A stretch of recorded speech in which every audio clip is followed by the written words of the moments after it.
بسم الله الرحمن الرحيم نحمده ونصلي ونسلم على رسوله الكريم اما بعد۔ تمام اعمال دینیہ میں درود و سلام کو یہ شرف اور امتیاز حاصل ہے کہ اللہ تبارک و تعالی نے جب ایمان والوں کو حضرت رحمت عالم محمد مصطفیٰ صلی اللہ علیہ وسلم کی ذات اقدس پر درود و سلام بھیجنے کا حکم دیا تو حکم دینے سے پہلے یہ ارشاد ہوا کہ اللہ جل شانہ خود بھی اور اس کے حکم سے اس کے ملائکہ بھی درود بھیجتے ہیں۔ اس کے بعد اہل ایمان کو حکم دیا گیا کہ ایمان والو تم بھی حضرت خاتم النبیین علیہ السلام پر درود و سلام بھیجو۔ چنانچہ اللہ تبارک و تعالی سورہ احزاب آیت نمبر 56 میں ارشاد فرماتے ہیں ان اللہ و ملائکتہ یصلون علی النبی یا ایہا الذین آمنوا صلوا علیہ وسلموا تسلیما۔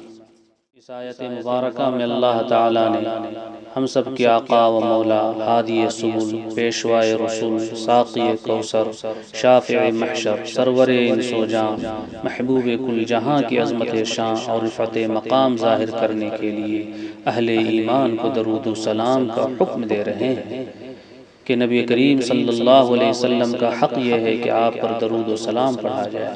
کیونکہ آپ صلی اللہ علیہ وسلم کا وجود مبارک اللہ تعالیٰ کی رحمتوں اور عنایتوں کا ذریعہ ہے۔ ملائے اعلیٰ میں آپ صلی اللہ علیہ وسلم کی خاص شان ہے۔ آپ صلی اللہ علیہ وسلم کی تعظیم و تکریم اور ادب و احترام قیامت کے دن آپ صلی اللہ علیہ وسلم کی شفاعت مبارکہ کا وسیلہ ہے۔ آپ صلی اللہ علیہ وسلم ہی کے ذریعے خدا تک پہنچنے کا راستہ معلوم ہوا ہے، شقاوت سے بچنے اور سعادت کے حاصل کرنے کے طریقے معلوم ہوئے ہیں۔ آپ صلی اللہ علیہ وسلم پر درود و سلام، آپ صلی اللہ علیہ وسلم کا ادب و احترام اور آپ صلی اللہ علیہ وسلم کی تعظیم و تکریم مسلمانوں پر فرض اور لازم ہے۔ اصل مقصود آیت کا مسلمانوں کو یہ حکم دینا تھا کہ رسول اللہ صلی اللہ علیہ وسلم پر صلاۃ و سلام بھیجا کریں، مگر اس کی تعبیر و بیان میں اس طرح فرمایا کہ پہلے حق تعالی نے خود اپنا اور اپنے فرشتوں کا رسول اللہ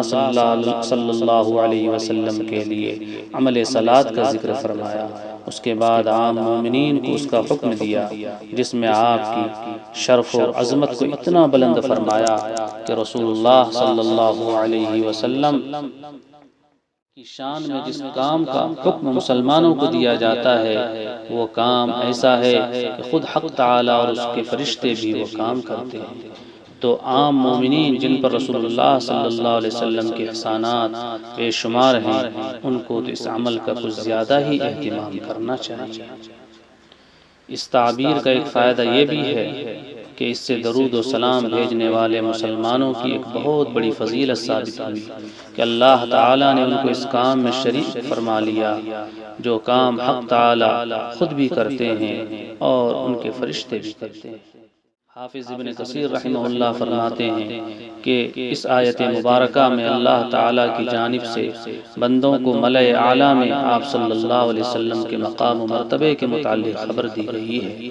کہ اللہ تعالیٰ ملائکہ مقربین میں حضور صلی اللہ علیہ وسلم کی مدح و ثنا کرتے ہیں اور فرشتے آپ صلی اللہ علیہ وسلم پر درود بھیجتے ہیں۔ لہٰذا اللہ تعالیٰ نے عالم دنیا یعنی اہل زمین سے ارشاد فرمایا کہ تم لوگ بھی حضور صلی اللہ علیہ وسلم پر درود بھیجو، تاکہ اس طرح آسمان والے اور زمین والے سبھی آپ کی مدح و ثنا میں رطب اللسان ہو جائیں اور بارگاہ نبوی میں صلاۃ و سلام کا تحفہ اور ہدیہ پیش کریں۔ حافظ ابن حجر رحمہ اللہ فرماتے ہیں کہ علماء کا اس پر اجماع اور اتفاق ہے کہ اس آیت شریفہ میں نبی کریم صلی اللہ علیہ وسلم کی تعظیم و تکریم کا اظہار دوسری آیتوں کی بنسبت زیادہ ہے۔ یا رب صلی وسلم دائما ابدا علی حبیبک خیر الخلق کلہم۔ چونکہ اللہ تعالیٰ اور ملائکہ کی طرف سے آپ صلی اللہ علیہ وسلم پر درود و سلام دائمی اور مسلسل ہے، اس لیے یہ تشریف و تکریم اعلیٰ ہے اس اعزاز و اکرام سے جو حضرت آدم علیہ السلام کو سجود ملائکہ کے ذریعے عطا کیا گیا تھا، کیونکہ وہ اعزاز وقتی اور عارضی تھا۔ اللہ تبارک و تعالیٰ نے اس آیت میں مومنین کو دو چیزوں یعنی صلاۃ و سلام کے اہتمام کا حکم ارشاد فرمایا ہے۔ لفظ صلاۃ چند معنی کے لیے استعمال ہوتا ہے: رحمت، دعا، مدح و ثنا۔ آیت مبارکہ میں اللہ تعالیٰ کی جانب جو صلاۃ کی نسبت ہے اس سے مراد رحمت نازل کرنا ہے، اور فرشتوں کی طرف جو نسبت ہے اس سے مراد آپ کے لیے رحمت کی دعا کرنا ہے، اور عام مومنین کی طرف جو صلاۃ کی نسبت کی جاتی ہے اس سے مراد دعا اور مدح و ثنا کا مجموعہ ہوتا ہے۔ اور لفظ سلام سلامتی کے معنی میں آتا ہے، اس سے مراد نقائص، عیوب اور آفات و بلیات سے محفوظ رہنا اور سالم رہنا ہے۔ السلام علیکہ کا مطلب یہی ہے کہ نقائص و آفات سے آپ صحیح سالم رہیں، محفوظ رہیں۔ درود و سلام اگرچہ بظاہر رسول اللہ صلی اللہ علیہ وسلم کے حق میں دعا ہے، لیکن جس طرح کسی دوسرے کے لیے دعا کرنے کا اصل مقصد اس کو نفع پہنچانا ہوتا ہے، اس طرح رسول اللہ صلی اللہ علیہ وسلم پر درود و سلام بھیجنے کا مقصد آپ کی ذات کو نفع پہنچانا نہیں ہوتا۔ ہماری دعاؤں کی آپ صلی اللہ علیہ وسلم کو قطعاً حاجت نہیں ہے۔ بادشاہوں کو، فقیروں، مسکینوں کے تحفوں اور ہدیوں کی کیا ضرورت ہے، بلکہ جس طرح اللہ تعالیٰ کا ہم پر حق ہے اس کی عبادت کریں اور حمد و تسبیح کے ذریعے اپنی عبدیت و عبودیت کا نذرانہ اس کے حضور پیش کریں، اور اس سے اللہ تعالیٰ کو کوئی نفع نہیں پہنچتا بلکہ وہ خود ہی ہماری ضرورت ہے اور اس کا نفع ہم ہی کو پہنچتا ہے۔ اسی طرح رسول اللہ صلی اللہ علیہ وسلم حسن و کمالات، آپ صلی اللہ علیہ وسلم کی پیغمبرانہ خدمات اور امت پر آپ صلی اللہ علیہ وسلم کے عظیم احسانات کا یہ حق ہے کہ امتی آپ کے حضور میں عقیدت و محبت کا ہدیہ اور ممنونیت و سپاسگزاری کا نذرانہ پیش کریں۔ اسی کے لیے درود و سلام یہ طریقہ مقرر کیا گیا ہے۔ آیت شریفہ میں صلو اور سلمو کے ذریعے درود و سلام کو حکم دیا گیا ہے۔ یہ دونوں الفاظ نص قرآنی ہونے کی وجہ سے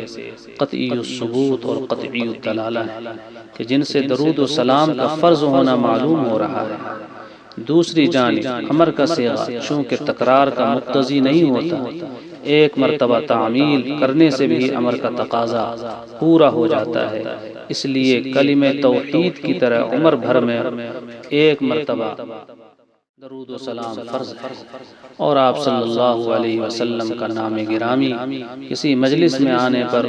درود شریف نہ پڑھنے والوں کے لیے احادیث مبارکہ میں جو وعیدیں آئی ہیں ان کا لحاظ کرتے ہوئے اور نفی حرج کے دلائل پر نظر رکھتے ہوئے یہ کہا جائے گا کہ ایسی ہر مجلس میں ایک بار صلاۃ و سلام واجب ہے اور اس سے زیادہ مستحب ہے۔ یا رب صلی وسلم دائما ابدا علی حبیبک خیر الخلق کلہم، آخر دعوانا الحمد للہ رب العالمین۔